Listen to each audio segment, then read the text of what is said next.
আমাদের প্রিপারেশন নিতে হবে কি কি বলো, সাহিত্য এবং ব্যাকরণ। এখন তুমি যদি প্রিপারেশনকে আমরা এখন থেকে শুরু থেকে আজকে যতটুকু কথা বললাম অতটুকুতে তোমার প্রথম মেসেজটা তোমার প্রতি ছিল শুধুমাত্র বিগত বছরের কিছু প্রশ্ন মুখস্থ করাটা বিসিএসের প্রিপারেশন না। বিসিএসের অ্যাকচুয়াল প্রিপারেশন হচ্ছে আমাকে কী করতে হবে, লিখতে হবে। আমাকে কী করতে হবে, লিখতে হবে।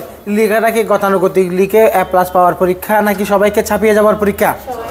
ছাপিয়ে যাওয়ার মধ্যে এখানে একটা তথ্য আমি তোমাকে দিয়ে দিয়েছি, বেশি লিখে কি ছাপিয়ে যাওয়া যায় নাকি কম লিখে ছাপাতে হবে? কম লিখেই ছাপিয়ে যেতে হবে। কম লিখে ছাপিয়ে যাওয়ার জন্য লেখার ভেতরে মান থাকতে হবে। লেখার মান উন্নয়নের জন্য লেখার অনুষঙ্গগুলো, আনুষঙ্গিক বিষয়গুলো, আলংকারিক বিষয়গুলো, ওয়ে অফ প্রেজেন্টেশনগুলো তোমাকে শিখতে হবে ব্যাকরণের জন্য। তাহলে ইংলিশে মূল কাজ হচ্ছে কি? মূল কাজ হচ্ছে কি? রাইটিং বলো না, মূল কাজ কি?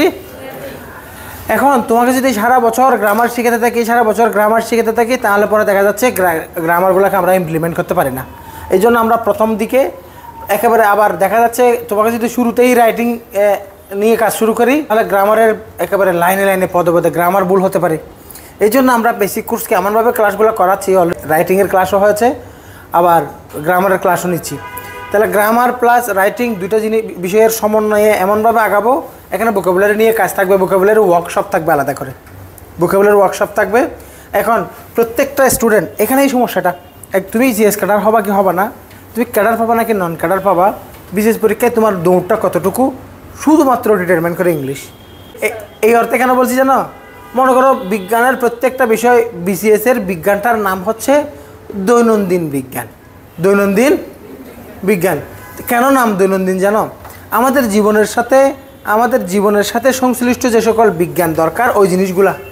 লাউড স্পিকারের গঠন লিখুন, লাউড স্পিকার আমাদের জীবনের সাথে কানেক্টেড না, অর্থাৎ ডেইলি লাইফের সাথে সম্পৃক্ত। ডেইলি সায়েন্স নাম কি?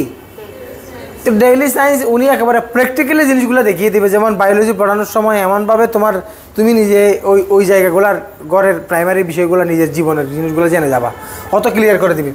আচ্ছা, তাহলে এখানে আমাদেরকে ইমপ্রুভ করতে হবে কোন জায়গায়? রাইটিংয়ে। তো রাইটিংয়ের জন্য অবশ্যই আমরা এখানে গ্রামার প্লাস রাইটিং একসাথে ক্লাসগুলো হবে।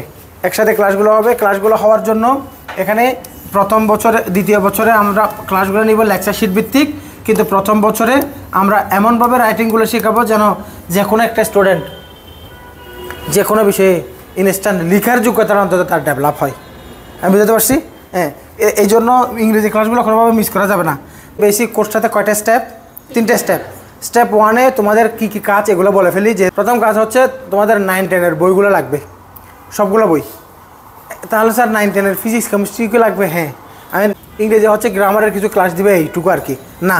ইংরেজিতে এখানে 4টা মডিউল আছে। এখানে আমরা রিডিং একটা মডিউল রেখেছি। রিডিংয়ের জন্য আমরা এক্সারসাইজ করাবো, প্যাসেজ এক্সারসাইজ করাবো, পেপার থেকে কাজ করাবো। প্যাসেজের ক্ষেত্রে একটা বৃত্তি বই লাগবে না? সবার কাছে একটা প্যাসেজ, ওই প্যাসেজ নিয়ে আমি আলোচনা করব। প্যাসেজ ভিত্তিক তোমাকে লেখা শেখাবো। এর জন্য আমাদের একটা বৃত্তি বই লাগবে। ওটা কোন ক্লাসের? ইংলিশে পার্টগুলো, পার্ট 1 হচ্ছে গ্রামার, পার্ট 2 হচ্ছে রাইটিং, পার্ট 3 হচ্ছে রিডিং এবং পার্ট 4 হচ্ছে কি? স্পিকিং। শুধু ইংরেজি কোর্স করার জন্য বেসিক কোর্সের অর্ধেক ফি তোমার দেওয়া দরকার।